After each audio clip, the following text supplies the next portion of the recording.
Ding, aku kok di angen-angen tuh pertanyaan aku. Apa to jane iki? Jane kowe iki ro lintang ki piye? Tekon kae.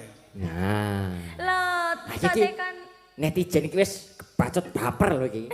Weh, tekono to. Majak. Pripun Dek Lintang? dalam. Loh, le tanya Mas Gading aja. Lah kok aku ki ronoke kok malah rono ngrenekke. Iku nginjang kenduk ayu Lintang. Alhamdulillah. Duetipun Roro Jonggrang bertiga nggih, Pak? Ora apa-apa, loro malah biyen apik. Aja lali nduk sopi tanggal 7 iki dilingkari. Oh, tanggal tuh. Tahun 2026. Oh, tahun 2026. Ya ampun, nggih. Ngancani anak Mas Gading. Terima kasih Bapak, insya Allah. Cek tahun 2025 wis dikon ngungkeri lho, Mbak. 2026. 2026 kok 2025. Oh iya 2026. Nggih, Roro Jonggrang. Heeh, sing siji ora jograng sing siji mbane kuwi. Sisi recong. Dalam? Langsung anu mawon. Oh, langsung mawon nggih. Oke. Oke. Seragenan nggih. Monggo.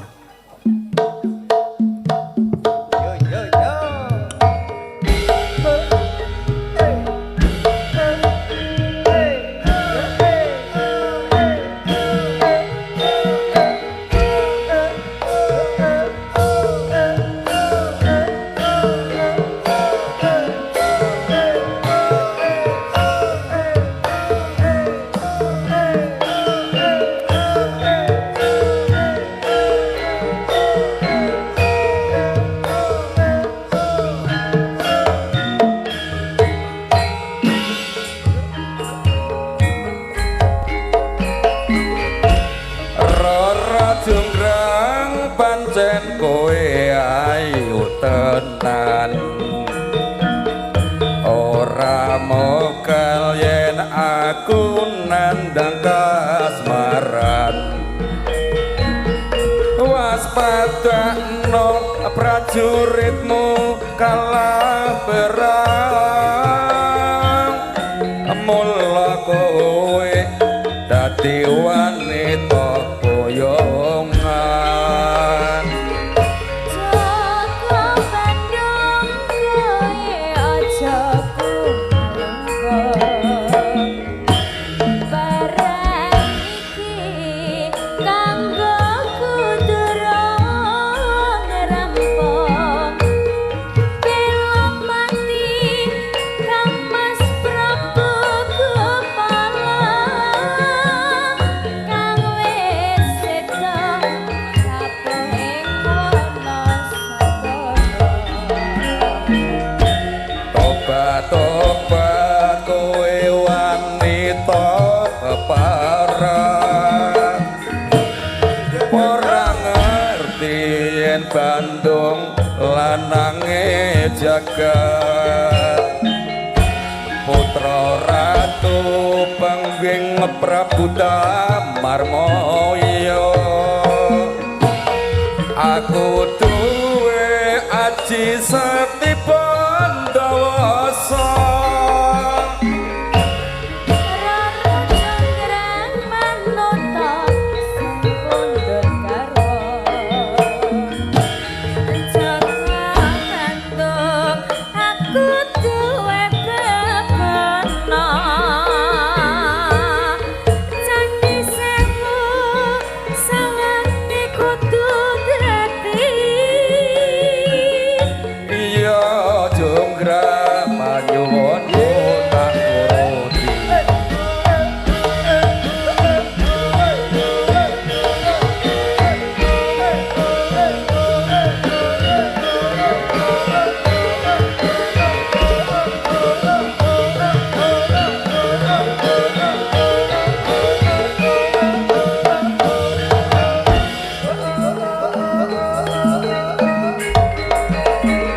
Roro Jonggrang kowe pancen ayu tenan. Ora mogal yen aku nandang kasmaran.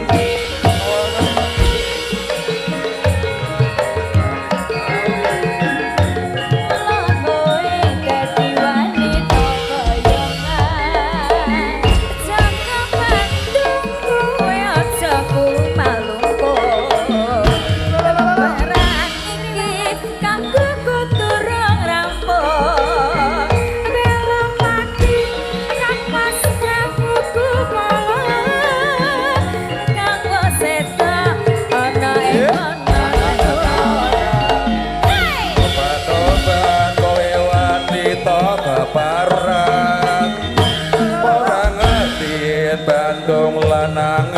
jagat putra ratu panggih Prabu Damar Maulya aku duwe aji sati Pandawasa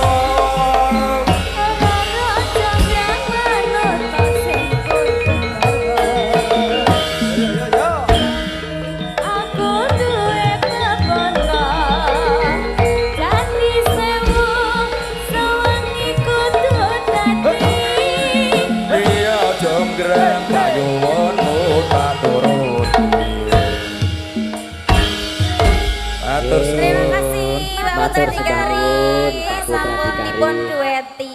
Sebangun Mbak Agnes. Injih. Nah, Matur iki. sembahun. Oke, saya juga sudah. Sekedap. Sekedap. Niki tesih wau niku enten anu. Aja lamis. Aja lame terus mau ana sinom gandrung. Wis po? Wis sinom gandrung. Oh ya wis. Ah, Berarti wis. aja lamis. Heeh, aja lamis. Wis ana apa meneh mau? Lewung. Lewung. Terus ana apa Aja meneh? lamis lewong. Kalih napa? Apa dideleki ngono aku entek kok mengkuwi kok. Ampun. Oh, sampun. Ora ana gala-gala apa? Oh, Ya wis nek wis ora. ora ana. Favorit e. Sip tenan wis ngene gala-gala. Yang mana dulu, Mas? Oh, Ini. duet riyen. Yang Duet duet. riyen. Oh. Ya sak Aja lamis. kamat sak isa-isane ya. Karo anu, Ding, aku kok di angen-angen tuh pertanyaan aku. Apa to jane iki? Jane kowe iki ro lintang ki piye? Tekon kae ne. Nah. Loh, Iki kok tekan netizen iki wis bacot baper lho iki. Weh, tekono to. Majak. Pripun Dek Lintang? Oh. dalam. Loh, le tanya Mas Gading aja. Lah kok aku ki ronoke kok malah rono ngrenekke. Oh lah. Lah apa balikan wae yo? Oh, baik-baik aja ya. Baik-baik aja kok. Baik-baik aja. Jane iki kepiye ngono lho. Mesti anggere enek apa-apa ki mesti Lintang, pawukir. Heeh. Nang TikTok ki sih anu fans Lintang Pawukir karo emot kae lho. Jane Jeblukan ulang tahun kae lho. jane iki biyen-biyene piye apa gur sandiwara panggung apa ya nyat ana rasa tenanan ngono lho. Wah, Nah, wit. Ya tenanan no, Mas. kowe didengarkan kowe. Dirungokke. Tenan ora. Tenanan. Kowe krungu dhewe ta kowe. Oh iya. Majak. Nah saiki terus kepiye saiki? Lho, Saiki terus mau wis terjawab. kepiye? Baik-baik saja. Iya ya Dek ya. Iya no. Oke. Meneng enek hubungan apa ora iki? Tekon kae coba. Tanya Mas Gading aja. Tekon mburimu wis isan mbokan ora salah. Heeh. Wis aman-aman saja. Ya heeh. Yo, wis ya Saiki apa ya jalames. aja lamis. Piye to aja lamis? Yo. Nggih, aja lami. Ora Mbak Anting. Yo tenggo wae. Jane iki apa ada lho? Ada apa lho jane iki? Heeh. Langsung langgamnya aja ya, Mas. Oh, nggih, derek. Nggih.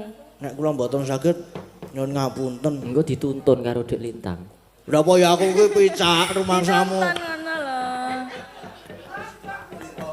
Engko ki nganggo kacamata ireng ngono.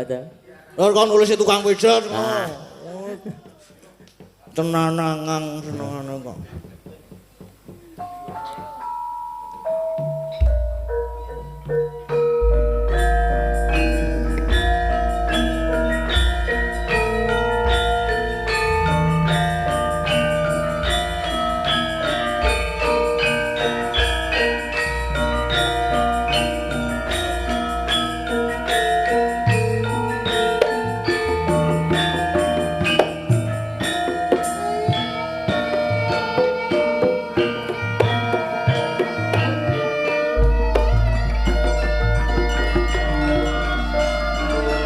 Janji wong manis.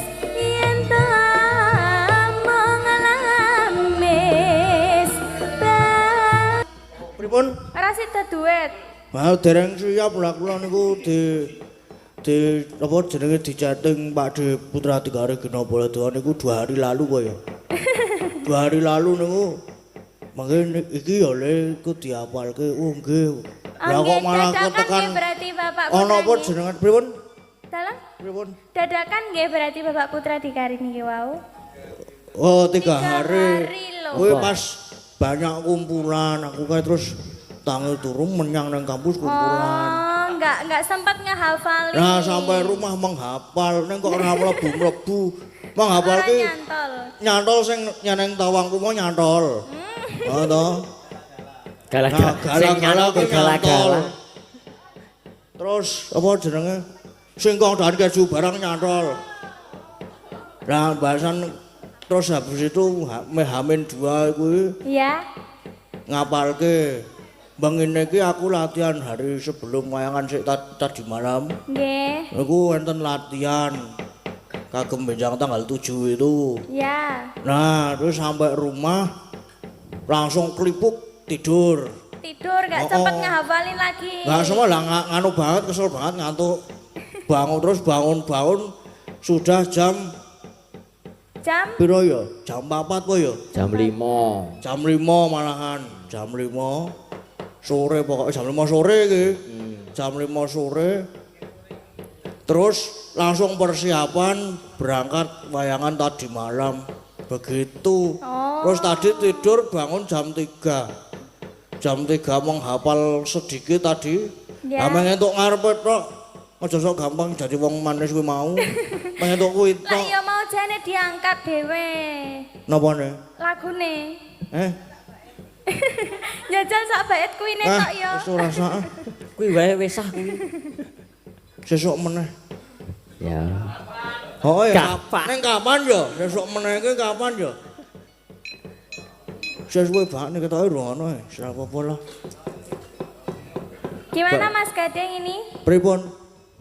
Sampun?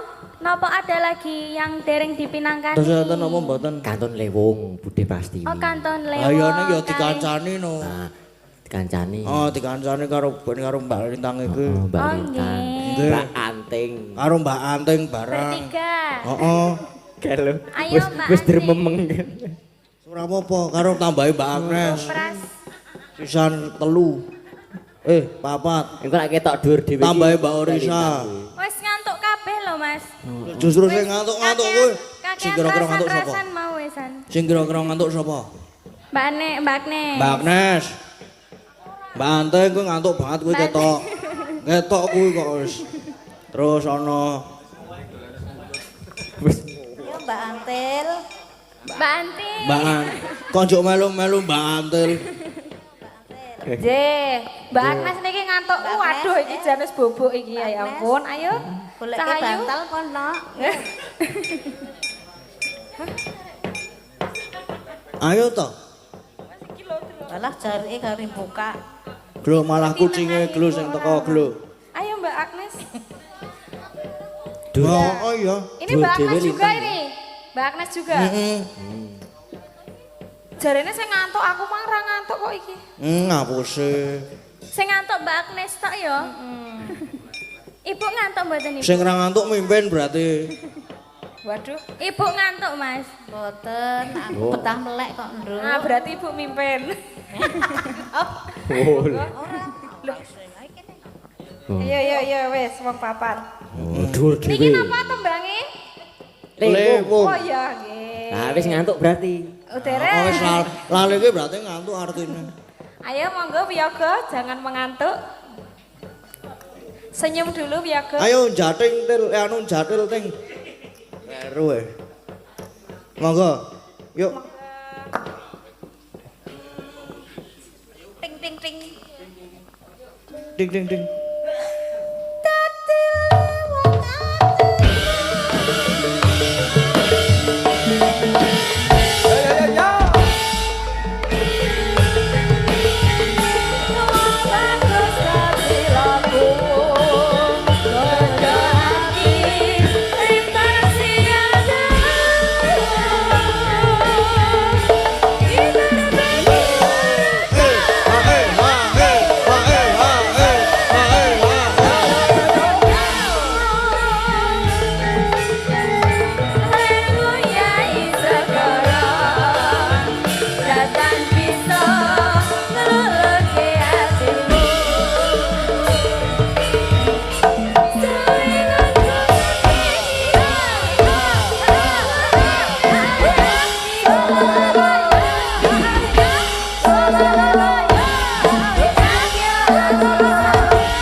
Sapa iki Tandur Windu?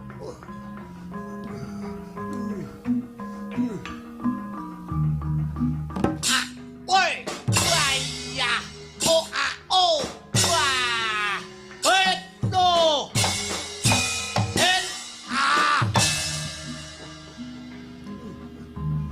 dan tantang kritamu wit Tandur Windu. Ayo ngadeg kok musik.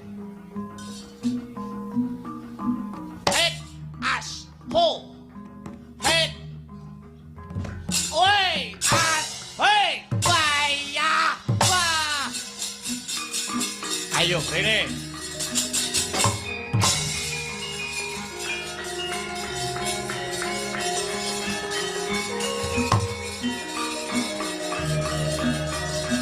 Woi! Wah! Yo!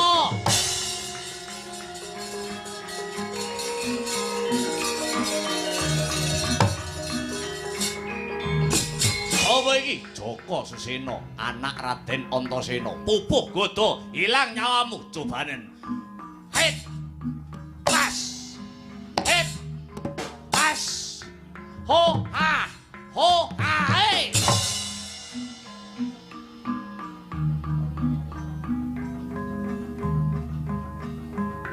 Hit ho. Hit ojo mbok goceli. Aya. Wow. Leh kowe. Ayo.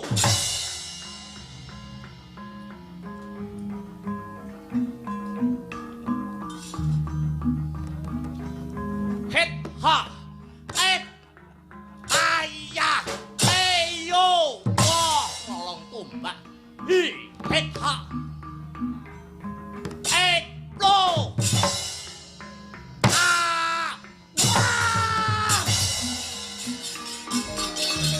Ayo diliane.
Ngapa?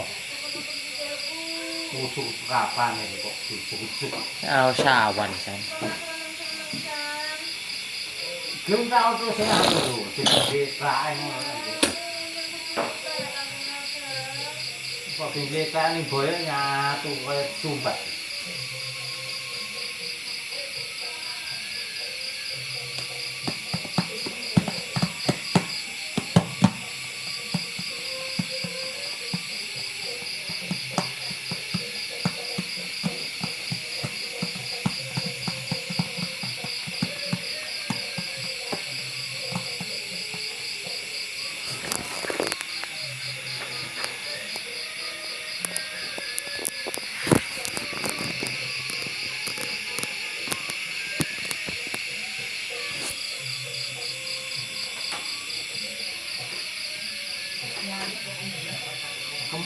Dari rokok kamang lek niku. Jadi antum kaya aku terus sitok kamang. Ya di.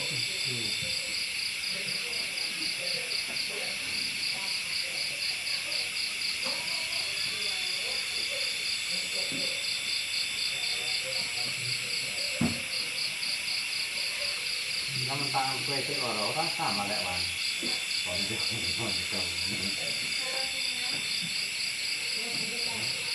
Loro kene kae. Ya, mantap.